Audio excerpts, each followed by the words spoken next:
Alrighty, solar power. So after you've read the question, let's go through it. Part A, describe the energy transformations of this system. So what do we have? You've designed a small scale solar power and storage or energy storage system. Nowadays you do tend to use batteries, right? But on larger scales, we use dams to pump water up the dam to store that water and then pump it down to generate kinetic energy. So that's what this system is based off of.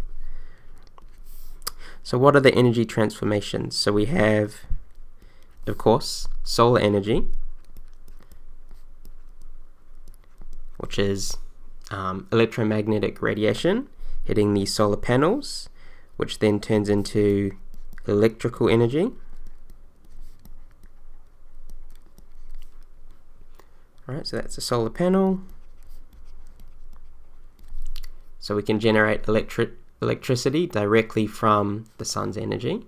What next? Well, some of that we could use straight away in our house, right, to turn on run our fridge and things. However, in this system, we are storing that energy. So how do we store that energy? Well, we need to pump water up our water tower. So to pump up water, that would be kinetic energy.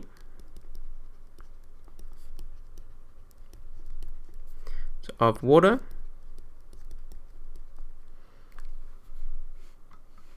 Alright, and what happens then? Well, as the water goes up into your reservoir, that's 10 meters off the ground, it gains potential energy. Gravitational potential energy.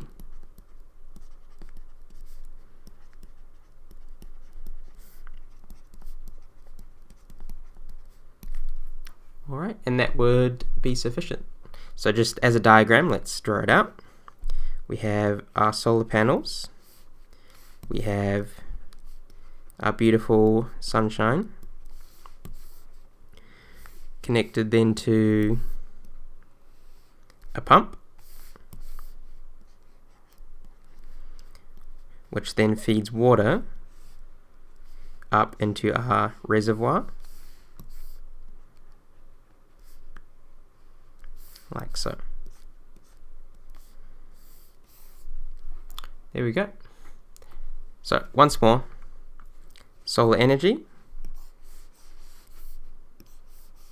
converts to electrical energy, goes into the pump to push the water up the reservoir, so kinetic energy, which leaves it with gravitational potential energy. And so we've effectively stored energy to use later. Right, that's what the system is trying to do. Alright, question B. The solar panel outputs 400 watts. How much energy does it generate in 6 hours? And we will assume 100% efficiency. Nowadays, solar panels are like 30 to 40% efficient, but for this problem, we'll assume all 400 watts convert to usable energy. So 400 watts in 6 hours, and we're looking for the total energy produced. So we're given the power rating, capital P for power. We are also given a time, and we are looking for energy. So we know the relationship between these three variables as power is energy over time.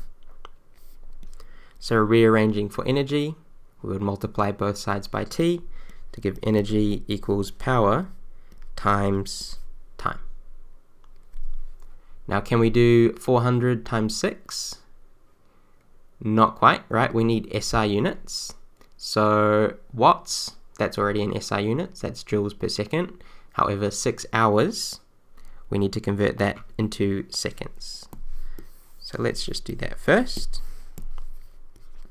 6 hours, well, there are 60 minutes in 1 hour, and there are 60 seconds in 1 minute. So what does that give us? That's a lot of sixes.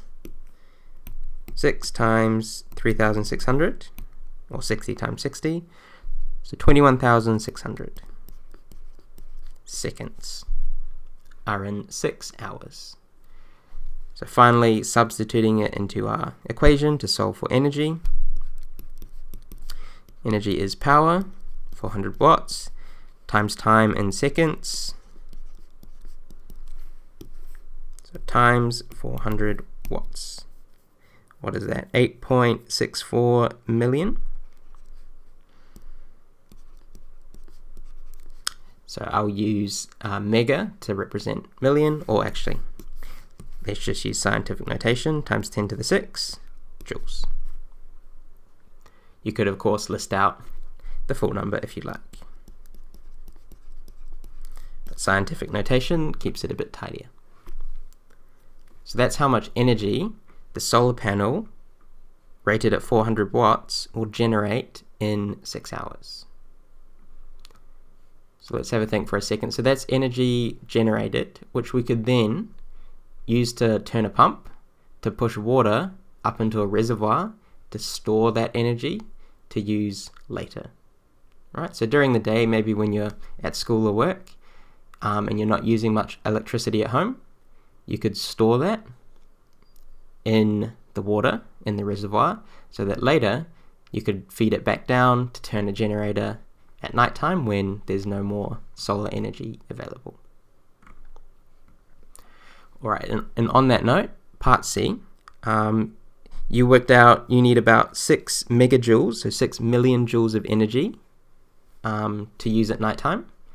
Your reservoir is 10 meters off the ground. Calculate the mass of water you need to pump into the reservoir to meet your demands. Basically, we need to store 6 million joules of energy inside the water, right? Because it has a mass and it is a height off the ground.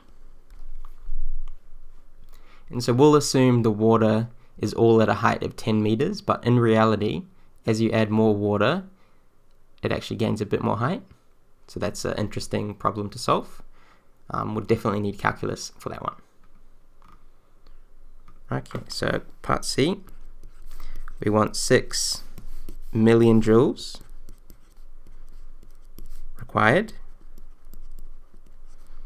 And our reservoir is at a height of 10 meters, and we know gravity is 9.8 meters per second squared. So all we need to do is equate the potential energy of the water to the 6 million joules and solve for the mass required.